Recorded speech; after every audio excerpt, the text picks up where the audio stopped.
Buenos días, estamos aquí una vez más para poder proseguir el trabajo que nos ha encomendado el Señor acerca de las profecías. Esta es la profecía número 9 y es un estudio muy extenso. Trataremos de hacerlo por lo menos en 2 o 3 estudios.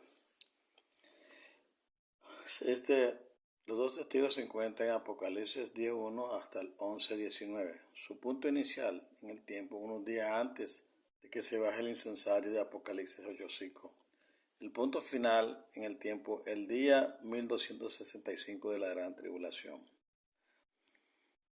El Padre empoderará a sus dos testigos durante los 1260 días al final de la historia y la tierra. Su trabajo será vital durante la gran tribulación porque las personas que están vivas, entonces los vivos, no pueden ser juzgados sin el aporte de sus dos testigos. El Padre le dijo a Moisés que nadie podía ser ejecutado por el testimonio de un solo testigo, porque la condena tenía que ser validada por 2 o más testigos.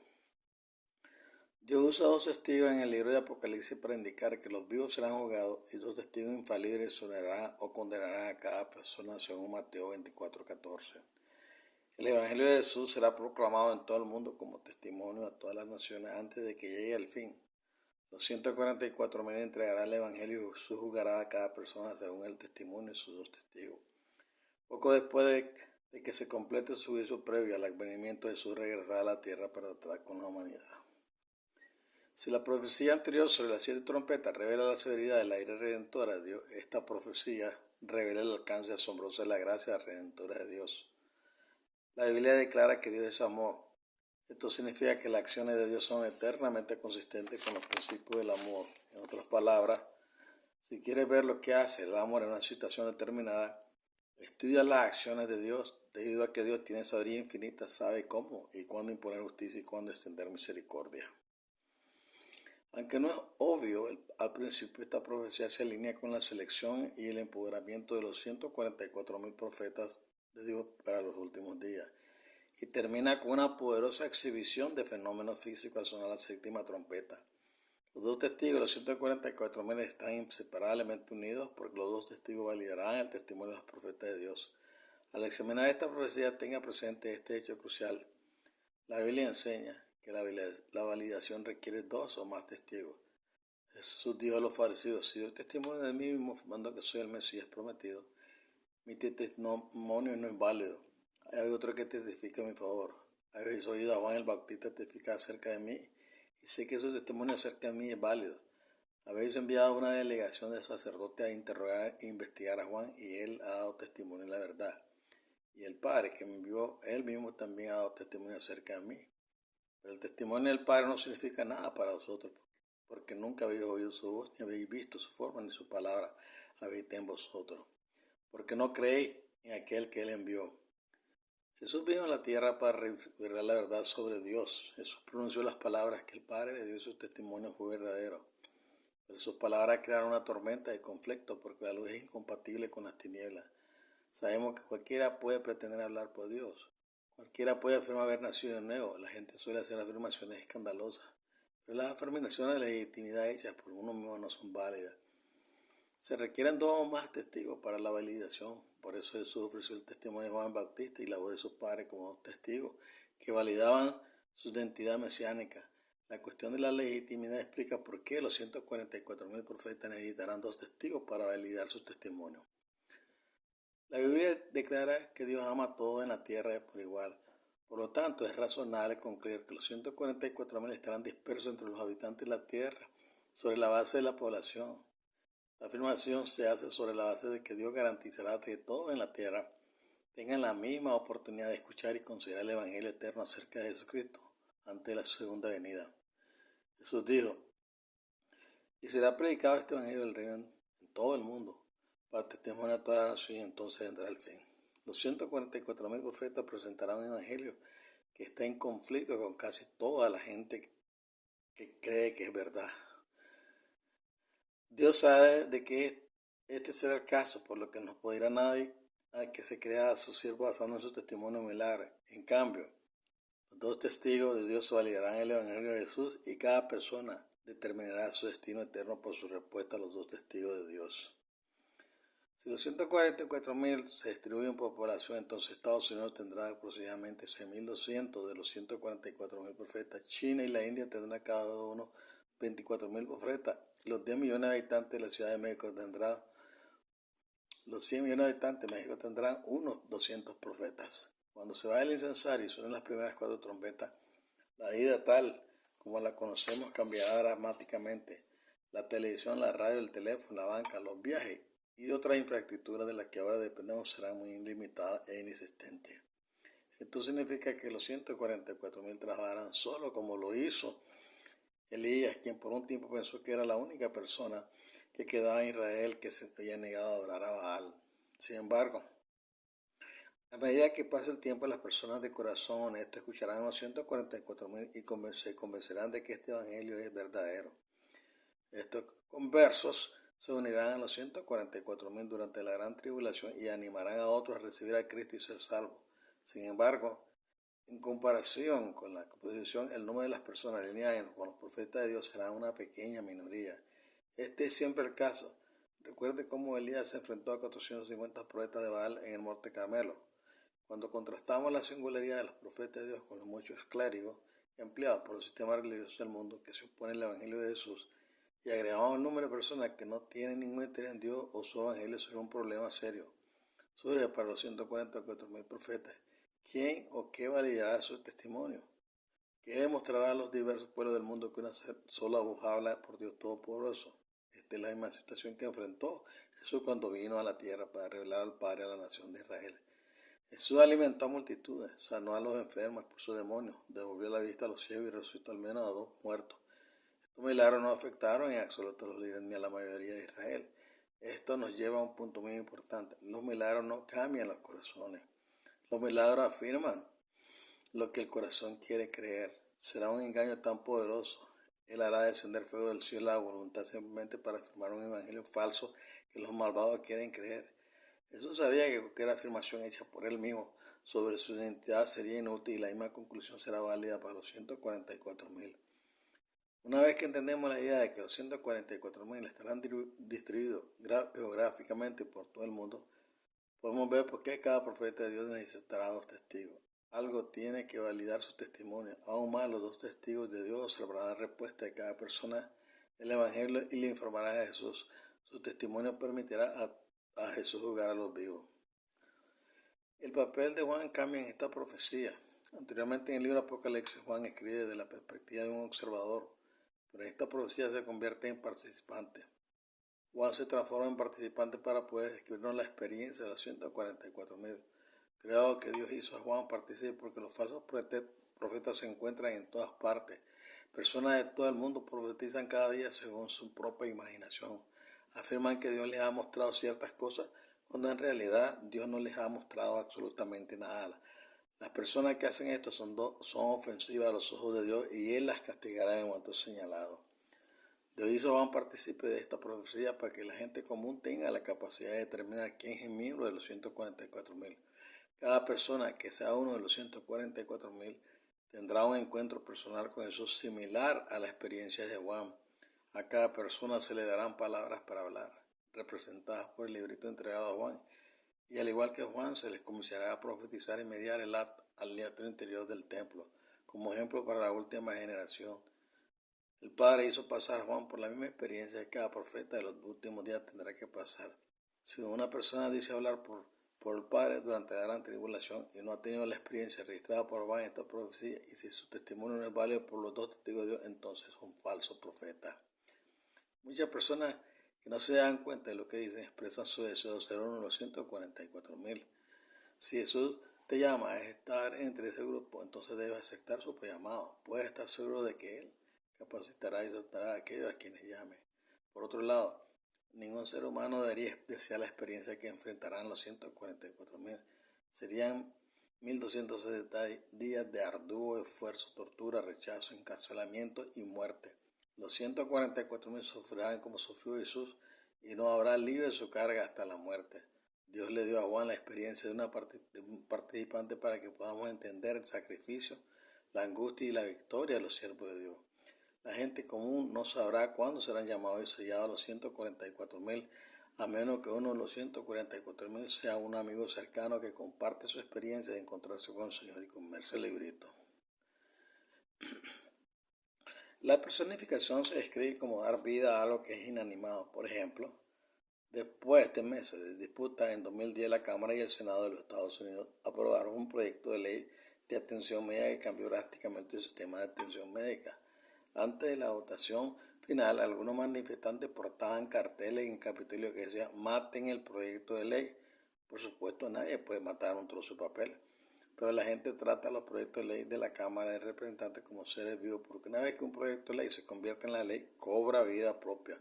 Por lo tanto, anular un proyecto de ley, votar en contra de algunos conceptos escritos en una hoja de papel antes de que se convierta en ley, es la única manera de evitar que un proyecto de ley cobre vida. Dios usa también la personificación en la Biblia. Por ejemplo, Dios personificó el comportamiento de un Israel dividido, 10 tribus y dos tribus, como dos hermanos adúlteros en Ezequiel 23. Las personas es eficaz porque dice que mucho con muy pocas palabras. Al personificarse como el esposo fiel de Israel y Judá como dos hermanas adultas, Dios quería que su pueblo entendiera su corazón quebrantado. ¿Qué mejor manera podría revelar su dolor que retratar a su pueblo como dos mujeres adúlteras? Esta información básica sobre el uso de la personificación se ha presentado porque en esta profecía el Padre personifica la obra de sus dos testigos. Esta técnica literaria ha llevado a muchas personas a error, a llegar a conclusiones que no son válidas. Pero veremos en esta profecía que Dios también habla de sus dos testigos como dos candeleros y dos olivos, así como dos profetas. Considere esto.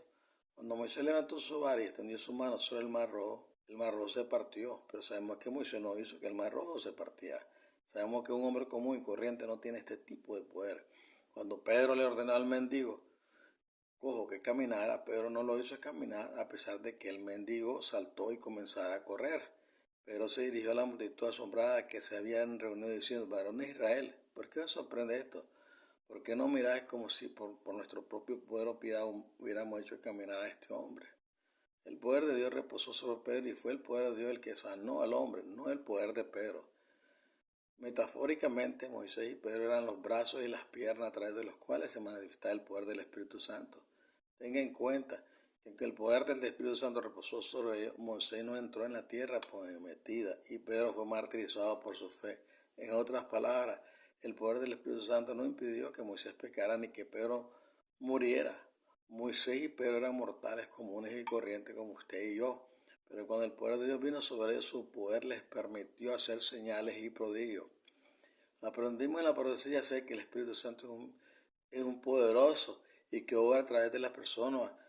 Cuando Jesús el Padre se manifiestan por medio de él, el Espíritu Santo no será uno de los 144.000, sino que obrará a través de los 144.000 de la misma manera que obró a través de Moisés y Pedro. Descubriremos en este estudio que uno de los dos testigos es el poder del Espíritu Santo y el otro testigo son dos grandes leyes de amor que gobiernan todo el universo. Los dos testigos de Dios están personificados en esta profecía porque son invisibles.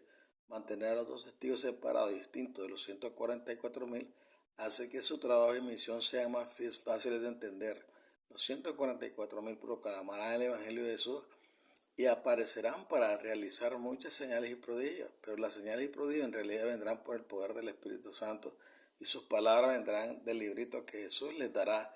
Y como Moisés y Pedro, Apocalipsis 16, 4 al 7 y otros textos indican que la mayoría, sino todos los profetas de Dios de los últimos días morirán en el cumplimiento de su deber. Es necesario refrescar un punto más antes de comenzar con esta profecía. Los 144.000 recibirán el sello de Dios vivo antes del comienzo de su ministerio por tres razones. Primero, no habrá ningún indicio de pecado, deshonestidad, avaricia o inmoralidad en los siervos de Dios. Dados los asombrosos poderes que reposarán sobre ellos, la eliminación de la naturaleza pecaminosa resultará muy importante. El santo nombre de Dios no será profanado por alguna elección tonta de palabras o por un acto impetuoso. En segundo lugar, los 144.000 serán ejemplos vivientes de lo que los seres humanos pueden llegar a ser cuando se elimine la naturaleza pecaminosa. Cuando un pecador arrepentido finalmente comprende el increíble poder que el pecado tiene sobre él, quiere ser liberado de esta maldición. Por lo tanto, Jesús comenzará la gran tribulación con 144,000 ejemplos vivos de lo que realmente significa estar libre de la maldición del pecado. Esta demostración será muy alentadora para aquellos que aman la verdad, porque el Evangelio de Jesús incluye las promesas de que cualquiera puede ser sellado si tan solo se rinda a las exigencias del Evangelio y vive por fe. Finalmente, los 144,000 no podrían realizar la tarea que tenían por delante si tuvieran naturaleza pecaminosa. El ridículo, el rechazo, la persecución y el tormento que soportarán serán demasiado grandes para la naturaleza caída del hombre. Recuerde cómo Moisés se reunió con Dios en varias ocasiones y que Moisés realizó muchas señales y prodigios, pero Dios no le permitió entrar a la tierra prometida porque su naturaleza carnal se levantó en una ocasión rebelde y la indignación le hizo pecar. Entonces comenzaremos con la profecía. Apocalipsis 10:1-4, parafraseando. Estaba parado en la tierra cuando vi a un ángel poderoso descender del cielo. Vino solo. Esto no fue la segunda venida. Jesús estaba cubierto por una nube oscura y nadie en la tierra podía verlo excepto yo. Tenía un arco iris sobre su cabeza y el brillo de su rostro era como el sol. Sus piernas brillaban como pilares ardientes de metal fundido. Tenía en su mano un librito que estaba abierto mientras observaba. Jesús plantó su pie derecho en el mar y su pie izquierdo en la tierra. Su postura y posición indicaban autoridad soberana sobre la tierra y el mar. Había en él una confianza audaz como la de un general militar. Parecía que Jesús había venido a la tierra para realizar un negocio específico. Dio una orden fuerte, como el rugido de un león, y 7 voces atronadoras hablaron. Escuché y entendí claramente los 7 truenos y estaba a punto de escribir de su testimonio, por una voz del cielo dijo: Juan, no escribas las palabras que has oído. Puede parecer extraño que a Juan se le prohibiera escribir el testimonio que escuchó, pero hay una razón simple para ello. Juan, como uno de los 144,000, escuchó a Jesús hablar 7 veces durante la gran tribulación. Aquellos que han sido sellados junto con los 144,000 escucharán y entenderán las palabras de Jesús mientras retumban como trueno por toda la tierra. Jesús hablará 7 veces y aquellos que entiendan sus palabras sabrán por sí mismos que han sido selladas. Cada trueno animará a muchos a los santos a aguantar con paciencia. Para el resto del mundo estos 7 eventos serán aterradores. Sonarán como un profundo estruendo en la tierra o como truenos, pero no escucharán la voz de Jesús. Apocalipsis 10:5-7. Entonces Jesús levantó su mano derecha hacia el cielo en alta voz.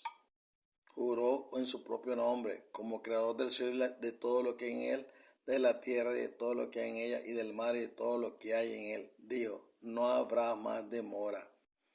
Pero en los días en que el séptimo ángel está ahí a punto de tocar su trompeta, el misterio de Dios se cumplirá, tal como lo anunció a sus siervos los profetas, los 144,000.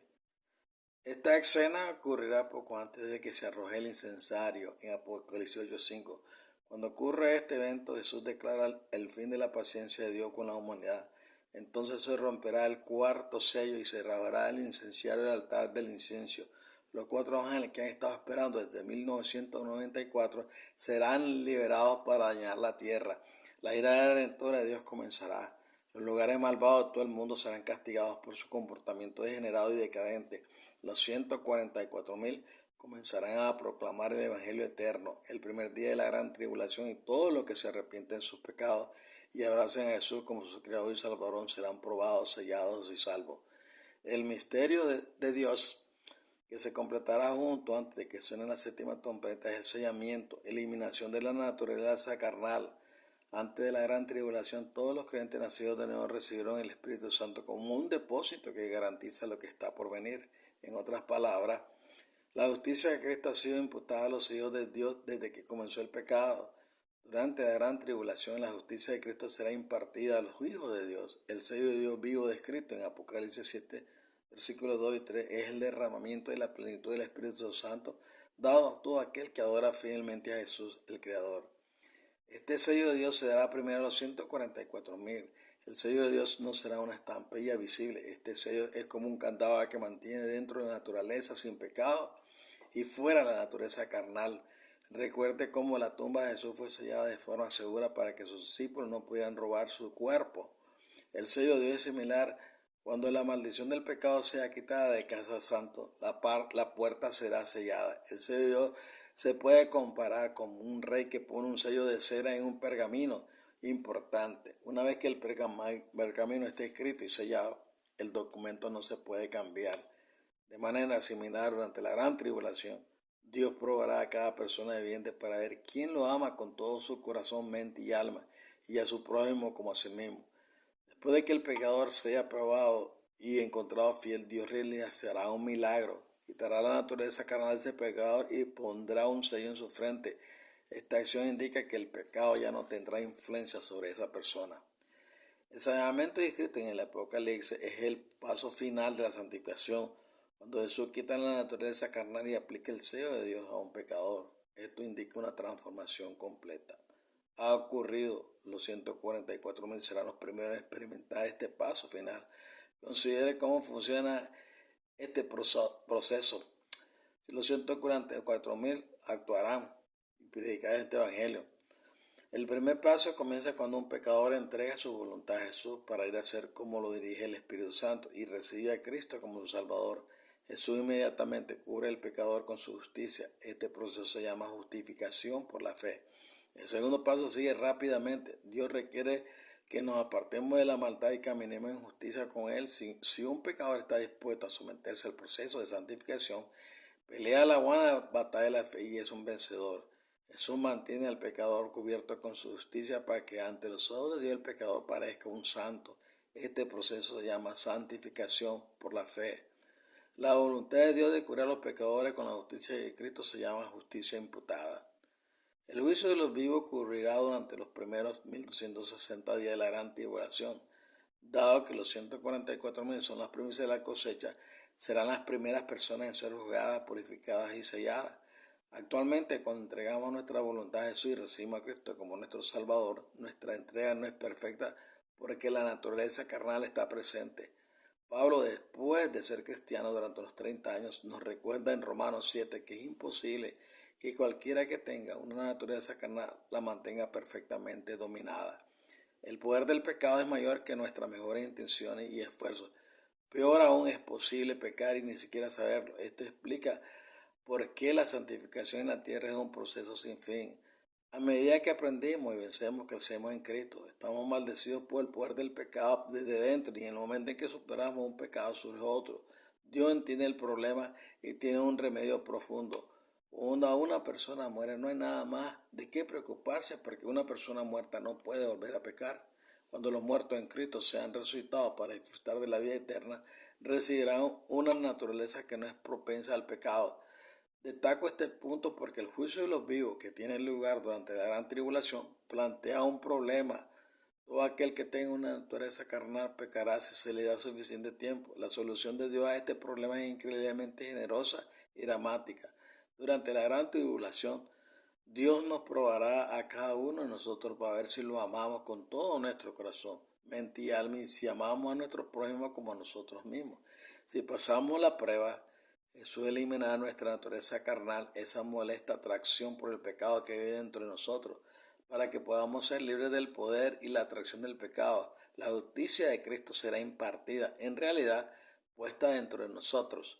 Entonces Jesús nos pondrá su sello para que su justicia dentro de nosotros nos cambie. Estoy seguro de que una de las canciones favoritas de los santos durante el sellamiento será la Santiago canción escrita por Fanny Crosby, Redimido. Como me encanta proclamarlo, redimido por la sangre del Cordero, redimido por su infinita misericordia, hijo suyo y por siempre soy.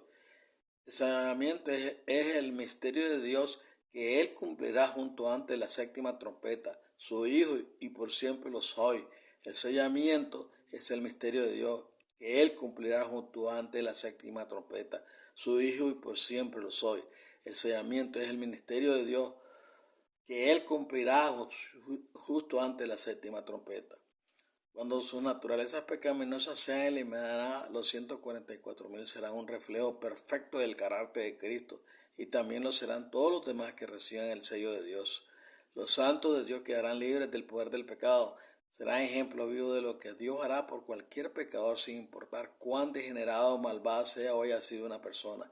Él dará justicia a aquellos que pasen por la prueba de la fe y los transformará completamente en una nueva persona. Adictos, prostitutas, mentirosos, ladrones, asesinos y pecadores de todo tipo verán un ejemplo vivo de lo que ellos también pueden llegar a ser a través de Cristo. La muy buena noticia durante la gran tribulación es que Dios está dispuesto a dar el don de la santificación a cualquiera que ponga su fe en Cristo. Antes de los 1260 días asignados a los dos testigos, el regalo de Dios a la humanidad se habrá descrito como justificación. Cuando comienza el juicio de los vivos, Dios aumenta su don a los fieles al impartir la justicia de Jesús a cada pecador. Este es el don de la santificación. No hay palabra para describir el gozo que experimentarán los pecadores de la última hora cuando reciban la riqueza de la gracia de Dios y sean liberados del poder del pecado. El sello de Dios mantendrá a todo pecador santificado a salvo de volver a caer en las garras del pecado. Apocalipsis 7:1. El 4 indica que las primeras personas en recibir el sello de Dios serán los 144,000 profetas del Señor. Apocalipsis 14:4 revela que los 144,000 serán la primicia de la cosecha de los últimos tiempos. Por lo tanto, las personas que elijan a Cristo como su Salvador durante la gran tribulación serán selladas como los 144,000 porque la cosecha y sus promesas son siempre idénticas. Por ejemplo, si la cosecha es cebada, los primeros frutos también son cebadas. El proceso de sellado permanecerá operativo hasta que finalice el día 1260. 5 días después de sonará la séptima trompeta. Una persona que tiene una naturaleza pecaminosa no puede entrar al cielo. Muchos cristianos acaban de asumir que los redimidos recibirán naturaleza sin pecado en la segunda venida, y esta suposición es cierta, pero solo para los justos muertos. Sin embargo, para los vivos su naturaleza carnal tiene que ser eliminada antes de la 7 última plaga, porque la intercesión de Jesús terminará en el día 1260 de la gran tribulación, y la segunda venida ocurre en el día 1335. Desde el día en que comenzó el pecado ha habido un intercesor en el cielo por los pecadores.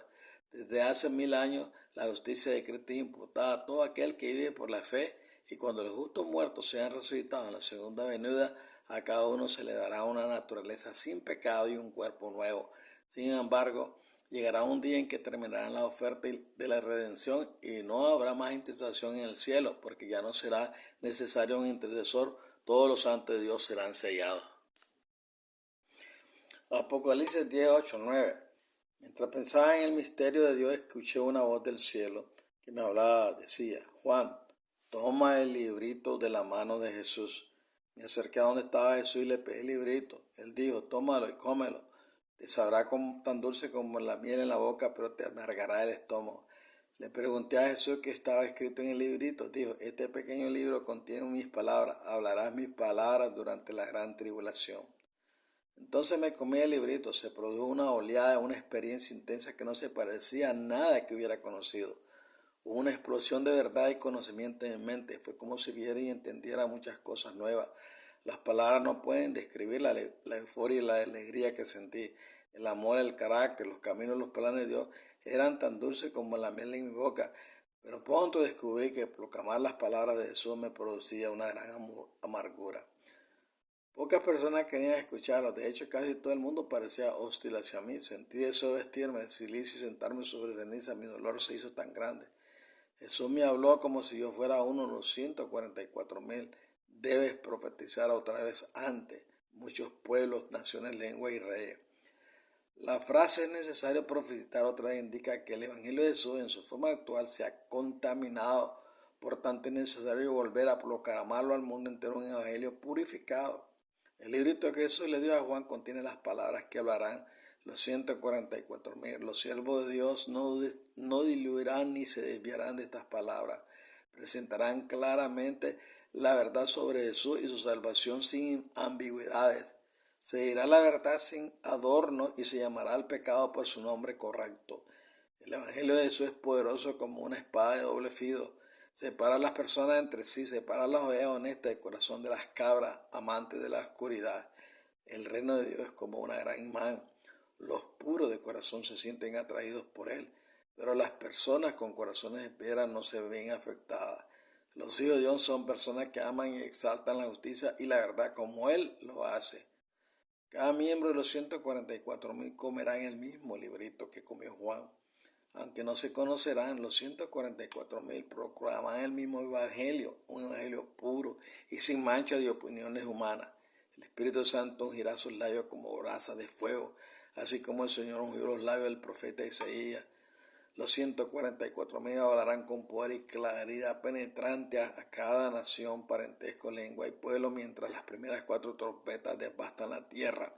Los efectos de las trompetas traumatizarán y abrumirán a los restantes habitantes del mundo. La gente verdaderamente temerá a Dios por un corto tiempo. Este miedo silenciaría a las naciones y a las personas para que todos puedan escuchar y considerar un evangelio que no se parece a nada que hayan escuchado antes. Durante la gran tribulación, una multitud innumerable de personas de corazón abandonarán su herencia religiosa y harán lo que Él les pida una vez que sepan que Dios verdaderamente está hablando. Los 2 testigos de Dios validarán el testimonio de los 144,000 y una multitud innumerable será sellada. El amor de Dios por los pecadores está más allá de la comprensión. Él realmente nos ama. Apocalipsis 11, 1 al 3. Mi primera experiencia como uno de los 144,000 fue dolorosa y difícil. Jesús me entregó una vara de medir y me dijo: ve a medir mi templo. Vaya al patio interior y vea quién está a la altura de los términos y condiciones del Evangelio eterno, porque quiero saber quién me ama. Miles de millones de personas asisten a servicios religiosos cada semana, pero la verdad es que no las conozco. Presentar el Evangelio en el atrio interior, y si se niegan a estar a la altura, expulsarlos. Excluye el atrio exterior porque será usado para reunir a los gentiles. Pisotearían a mi pueblo santo durante 42 meses. Jesús volvió a hablar con Juan: para validar tu testimonio y daré poder a mis testigos, y ellos profetizarán durante 1260 días vestidos de silicio. Antes de que Jerusalén fuera destruida, en el año 70 después de Cristo, el templo de Jerusalén tenía 2 atrios. Los gentiles, conversos al judaísmo, adoraban en el atrio exterior. El patio interior estaba reservado por los judíos y aquellos conversos que habían alcanzado una ascendencia purificando.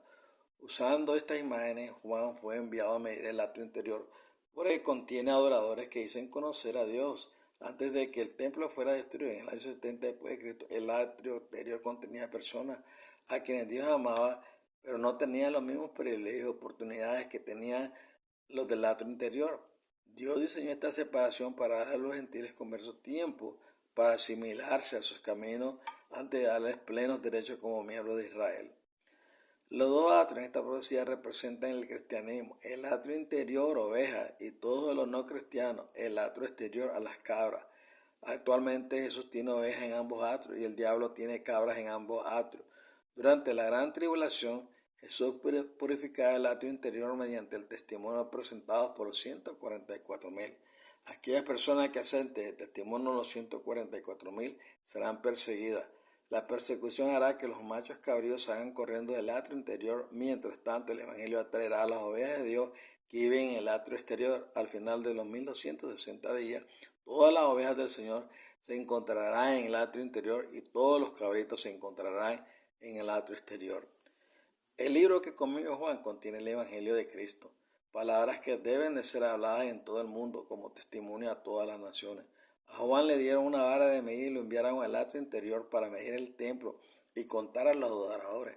La vara de medir indica juicio. Los 144,000 profetizarán, predicarán el Evangelio y los honestos de corazón lo aceptarán y estarán a la altura. Las personas de corazón honesto también escucharán el Evangelio y se unirán a los adoradores en el atrio interior. Esta migración entre los 2 tribunales es un concepto importante de comprender. Al final de la gran tribulación, todos los santos serán reunidos en el atrio interior y todos los malvados serán reunidos en el atrio exterior. Este proceso de separación producirá mucha tristeza y amargura. Las familias serán divididas y muchas relaciones cercanas terminarán debido a la espada del Evangelio de Cristo. Los del atrio exterior odiarán a los del atrio interior y los perseguirán. Los ocupantes del atrio exterior pisotearán al pueblo santo de Dios durante 42 meses pensando que le están haciendo un servicio a Dios. Este doloroso proceso hizo que Juan se le revolviera el estómago durante la visión. La frase vestido de silicio significa que los 1260 días será un tiempo de angustia, luto y desaliento. Por favor, estudien este texto. El hombre vestido de lino que estaba sobre las aguas del río alzó su mano, derecha y su mano izquierda hacia el cielo, y le oí jurar por el que vive para siempre, diciendo: este será por un tiempo, tiempo y medio tiempo. Cuando el poder del pueblo santo finalmente haya sido quebrantado, todas estas cosas se completarán. Cuando examinamos la profecía 11, descubriremos que 1260 días equivale a un tiempo y la mitad de un tiempo. También descubriremos que hay dos periodos de tiempo separados y distintos de los 1260 días. Un periodo ocurrió entre 538 y 1798 y el otro es en el futuro. Debido a la regla 4, un periodo de tiempo se traduce en un día por un año y el otro no. Cuando estos dos periodos de tiempo se asoman, el pueblo de Dios es perseguido por un total de 7 veces periodo de tiempo, según Daniel 12:7. Los 1260 días concedidos a los dos testigos terminarán cuando el poder del pueblo santo, los 144,000, finalmente hayan sido quebrantados. Los dos testigos de Dios son eternos y omnipresentes, siempre lo han sido y siempre lo serán. Sirven para varios propósitos. Un propósito es detectar el pecado y la rebelión. Los dos testigos relatan al Padre todo lo que ven y por eso se les llama testigos. El primer testigo de Dios son dos leyes perfectas, representadas por los dos candeleros. Las leyes más elevadas del universo son: amarás al Señor tu Dios con todo tu corazón, con toda tu alma y con toda tu mente. Este es el primer y mayor mandamiento, y el segundo es parecido: amarás a tu prójimo como a ti mismo. Quizá el siguiente concepto te sorprenda, pero una ley es un testigo. Una ley define la voluntad del legislador y utiliza la personificación. La ley mide las acciones de quienes viven bajo su obligación. Si una persona cumple la intención de la ley, está a la altura de la ley. La ley también testifica al legislador si una persona tiene o no culpa. Si una persona no cumple con la intención de la ley testifica que la persona no está a la altura de sus requisitos. Se queda corto porque ha hecho el mal. La Biblia es clara en este punto. Las leyes de Dios son sus testigos. Las dos leyes del amor no son difíciles de entender, pero es imposible obedecerlas consistentemente porque nuestra naturaleza carnal se opone a ellas. Nuestro pensamiento y acciones surgen naturalmente del amor por uno mismo. Si tratamos de obedecer las leyes porque es la ley, el cumplimiento no necesariamente cumplirá la intención de la ley. Pablo escribió: si doy todo lo que tengo a los pobres y entrego mi cuerpo a las llamas, pero no tengo amor, nada gano. Es posible mostrar piedad y generosidad sin tener amor. Todo el mundo es capaz de engañar y la historia enseña que los líderes religiosos se encuentran entre los peores, debido a que todos tenemos una naturaleza carnal. Naturalmente no amamos a Dios con todo nuestro corazón, mente y alma. Además, no es natural amar al prójimo como a nosotros mismos. Quienes están en el poder suelen amar al poder más que a los demás.